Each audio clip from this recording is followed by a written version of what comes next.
right. Why don't you just, start off by saying your name and kind of what you did at Heath and how many years you worked there and things like that. Okay. Name is David Poplewski, Kilowatt Charlie 8 Italy Victor.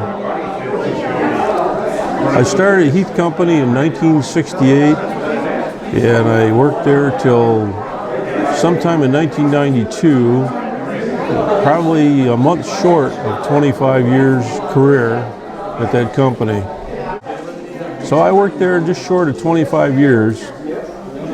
Had a wonderful time up until Zenith bought the company. And I don't remember what year that was now, but Zenith bought it at the time for the home computer business because we were doing well in home computers. And they weren't doing too well in the television market, so they were looking for something else to shore themselves up, and they bought Heath Company for that. When that happened, the president at that time, he was called to New York, and he was told that they were going to sell the company. That was David Nurse, and he talked with the people there, Schlumberger, about not selling the company right away and tried to come back and have a coalition put together with just employees to own the company. But they said, no, deal's done, Zenith has the company now. So that's what we had to live with. And Zenith basically took over all of the resources within the company, which really hurt the kit business because we were second fiddle by that time with resources. So it was very difficult to get product out. During the time I was there, I spent quite a few years in tech consulting. I was a consultant for about 7 years, and then moved into amateur radio product planning, and I was product line manager of what we call the brown period. It was pretty much the end of that's when all the kits went to the brown paint scheme versus the green paint that they used to use? Yeah, because we thought, well, it was time for a change, and whether that was the right or wrong change, it was time for a change. But little did any of us know how difficult the company was going through the process. But so part of my career was development of the HW5400, the SS9000, the CW99 keyboard, some of those products. So anything that was pretty much in the brown period, that was out of my head. And I guess I would say today that if Heath Company was still in business prior to Zenith, because it was just a wonderful family-oriented company, it was a joy to go to work there, I'd still be working today. They'd probably have to throw me out to get me out, because it was just such a pleasure, so much fun to work there. We would go in on the weekends, even on our own time, to work on projects, just because there was something that would bother you, and you wanted to solve it, so you would just go in and do your own thing. You didn't care whether you got paid for it or not. You just had this project that just gnawed at you. What was one of your either favorite or memorable projects that you worked on that you can really either really enjoyed or just have something memorable about it? Probably the most memorable for me, and I was glad to be able to get this out, was the HD 1799 automatic rotor controller for the high gain rotors. And that was for amateur radio then? Yes, and that controller, because it could, you could just plug in a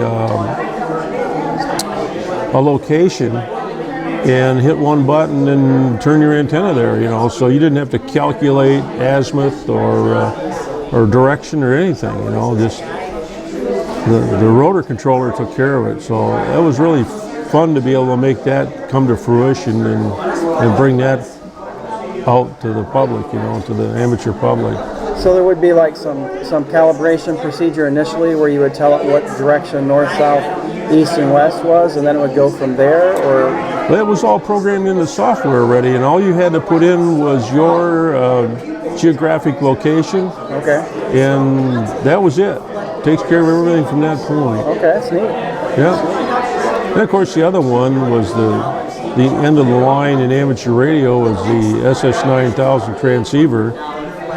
We actually only built 350 of those. We did have 2 runs that we were going to do, 500 units in a run, but never really got there. Just the way life was going at the time, I guess. Was that a high-end receiver then? That was a very high-end transceiver. That was. Do you recall what they sold it for back then, approximately? Or? I think, as I recall, seems like $2,100 was the transceiver price, and then it was another $500 to $700 for the power supply. And it was very, very high-end for the time. And today, because there was only 350 of those ever made, if you can find one, it's something that the amateur community today, if they can find one, they'll go after it because it is so rare. And there's few of them that probably out of the 350, it'd be hard pressed to find probably 200 that are still in operation. Yeah, I imagine you wouldn't mind having one of those in your home as well, probably. Well, I do have one. Oh, you do have one. Okay. I do have one. Yes. So there's one less to find. Yes, I don't have to find one. I have one there. Okay. Yeah. All right. Did you watch that one being built and the whole process, or is it just one that you prototyped, or? No, it was actually a factory production. I basically got it right off the production floor. Okay. And I also have at this point all of the documentation, the factory documentation, engineering documentation, right through the parts list that we would generate to pull the parts for that product. I have all of the engineering alignment procedures. I've got things that nobody else has. They're just things that nobody else had access to. Except for the service department, probably, I imagine. Service department didn't even have what I have. Oh, okay. Yeah. They didn't even have what I have. They have a service manual, but they don't have the things that I have that was right from the development, the design of the product. So were you involved in other shortwave and amateur radio transceivers and receivers as well? Yeah, there's a number of them, and I can't remember all of them. HW99, HW9, the little QRP transceiver series. SW7800 was a shortwave receiver. Do you know much about the SB313? The 313 was, of course, prior to my involvement, but the 313 was just a shortwave receiver, a spin basically of the SB303.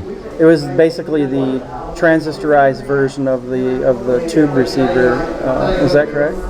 No, it was because it was all solid state transistorized or solid state receiver, but it was part of the SB303 series. The 303 was the ham radio receiver, and the 313 was the shortwave version of that. Oh, I see.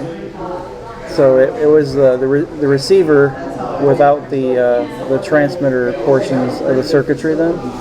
Well, no, because we never had a solid state transmitter that went with the 303 receiver. Okay. That really never got developed. They were working on at one time a hybrid, which would have been called the SB103, and that was a solid state transmitter up to the finals, which was tube finals. But that never made it out of engineering. All right. So the 303 was just a nice solid state receiver, but there was never a matching transmitter for it. Okay. Well, thank you for your time there, Dave. I appreciate the stories. And is there anything else you'd like to add before we close this up? Well, the only thing I can add is that, like I say, it was a great company to work for, and Heathkits are still relished by a large number of people that still love them, and you can still find some unbuilt kits, believe it or not. They go for quite a bit of money on eBay, though. Yes, they do. Yeah, because absolutely they are very rare. There's never going to be any more produced. Right. Yeah. But it was a great time, great company, and I loved working there. Enjoyed it a lot. All right, well, thank you very much, David, and I appreciate you sharing it with me and the YouTube audience. Well, thank you too. Appreciate it very much. All right, thank you. Yep. All right, we have with us another ex-Heathkit employee to tell us a little bit about his career at Heathkit. I want you to go ahead and tell us your name and what positions you held over the years and the time frame you were there and what you worked on. Well, my name is Ed Mosher, and I started at Heath Company in 1971 as a service technician, and I spent about 2.5 years fixing other people's mistakes. And then from there I was promoted to the engineering group, where I worked 4 years in the amateur radio engineering department and helped help engineers with making prototype circuit boards for them. Some of them were by hand, some of them were taped, some of them were a little sharper than that. That was before the CAD days. That was long before CAD days, yeah. That was when we did them 4:1 and Photo Lab would reduce them. Okay. One of the engineers I worked with very closely was named Dar Evans, and he just passed away recently, and he had 49 Heathkit products to his name. Wow. And he did not have an engineering degree. He had a common sense degree. Uh-huh. And he was a very enjoyable man to work with, to get to know. And as most of the people that worked at Heath were more like family than people you worked with. The attitude was, you need some help. Several of them would jump in and help you finish the problem and then go back to what they were doing. And that attitude was prevalent up until the time that Heath was sold to Zenith, and I believe that was 1979. But from the engineering group, I was promoted into the tech consultation group, and I spent 4 years on the telephone and answering letters from customers who had problems and who needed help get things resolved, or maybe they had questions about how to use it or which one of these things should I buy. Now, was that over the whole gambit of products, or just that's just mainly the amateur radio group. the amateur radio? Okay. Yeah. I remember a couple of times where customers had written me to tell me that my name had appeared in a newspaper article. A guy was writing for amateur radio products, and he had made comments about having a problem with a unit, and he would call and get me on the phone, and I'd usually have his problem fixed in just a few minutes. And I thought, well, that's pretty good advertising for me, but I was just one of several guys that were working in the consulting group. Dave was one of the other tech consultants at that time. Now, that knowledge of what might have been wrong with whatever you were troubleshooting over the phone, that came from your prior experience with working with that equipment then? Well, part of it came from 4 years in the Air Force fixing radar equipment. Okay. And part of it was being a service technician. I got to be pretty familiar with a lot of the equipment. And part of it, I think, was just intuition and blind luck. Yeah. Because there are times when you have a lot of choices as to what could cause this condition, and you go through a list in your mind at least of could be that, most likely that, but it could be that. So when you were in the service department and you would get things in from customers, was there anything that you can recall that was memorable or kind of crazy that a customer had done to his product? Well, there were two things that come to mind very quickly. One of them was a kit that was built perfectly.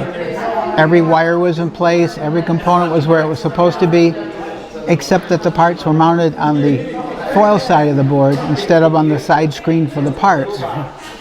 And I knew that our quality control people wouldn't let me send that back to them working. So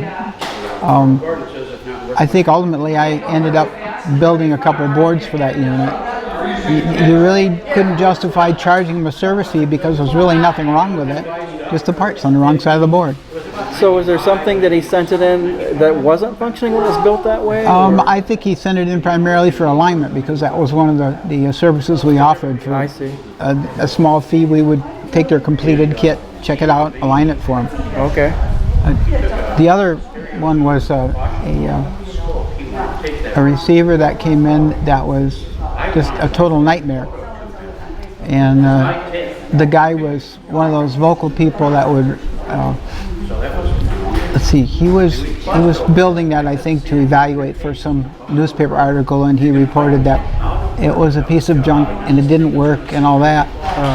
And I got it back and looked at it. It wasn't a very large kit, it was a code practice oscillator used to teach yourself Morse code. So the board was maybe 3 inches square. But of all of the components on it, he had about half of them installed wrong. And when I looked at the foil side of the board, it looked like he did what we would call solder bombing.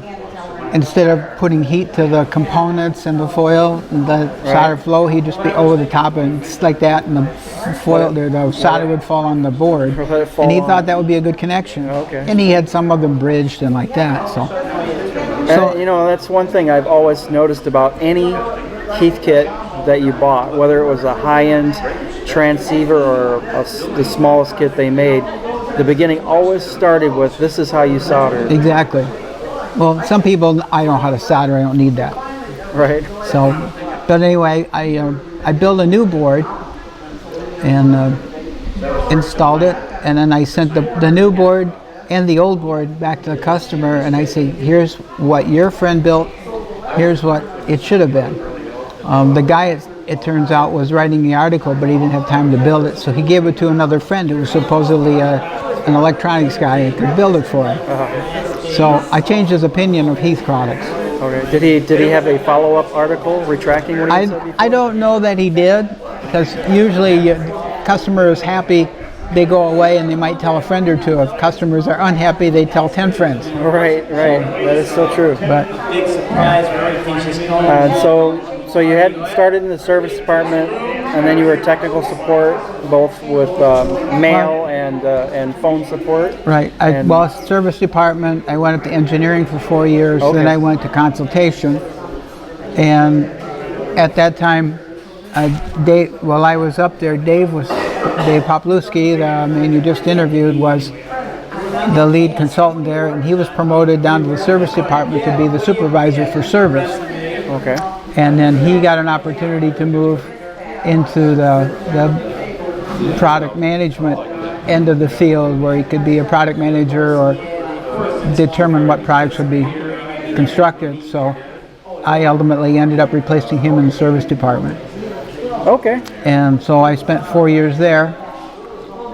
And from there I moved into the service publications group, where we were writing manuals for the field technicians in the Heathkit stores, and we called them the blue books, but they were pretty much a description of what the product was, and kind of like a kit assembly manual of sorts with parts lists in that, but then we would have circuit descriptions and how to do things, how to check things, a more thorough troubleshooting system. Okay. And we would have voltages and signal levels on the schematics that were on the customer units to help them in fixing the unit and getting it back to the customer.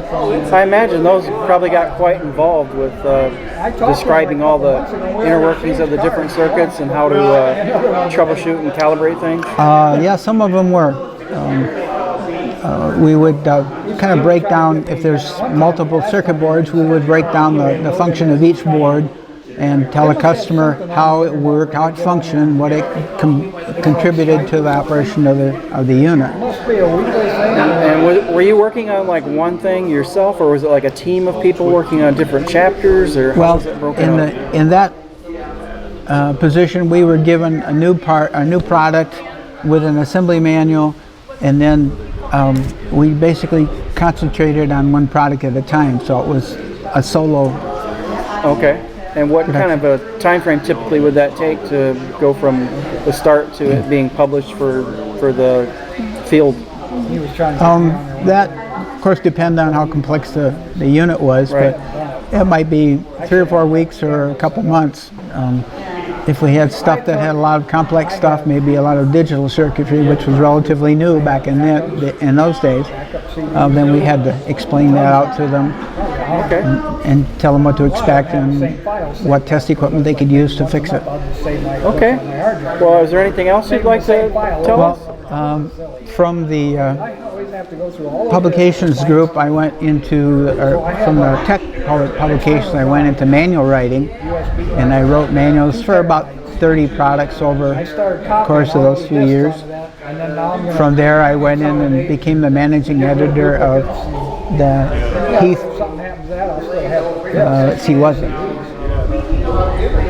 Heath Builders Journal. Okay. And that was a publication to enforce the Heathkit brand, to give our customers a chance to read articles on some of our new products and on what other people were doing with them, and some of the background people that we worked with to produce the products. Okay. And from there I retired, of sorts. Of sorts. Yeah. So what year did you retire? Well, I started in '71 and I left in '92. 92. Okay. And from there I moved on to a couple other different jobs, including a management trainee for Radio Shack for a couple of years, ultimately into a lab technician position for one of our local manufacturers. Okay. Well, thank you very much, Ed, for sharing that with us on YouTube today. We appreciate that. And thanks for going down memory lane of Heathkit with us. You're very welcome.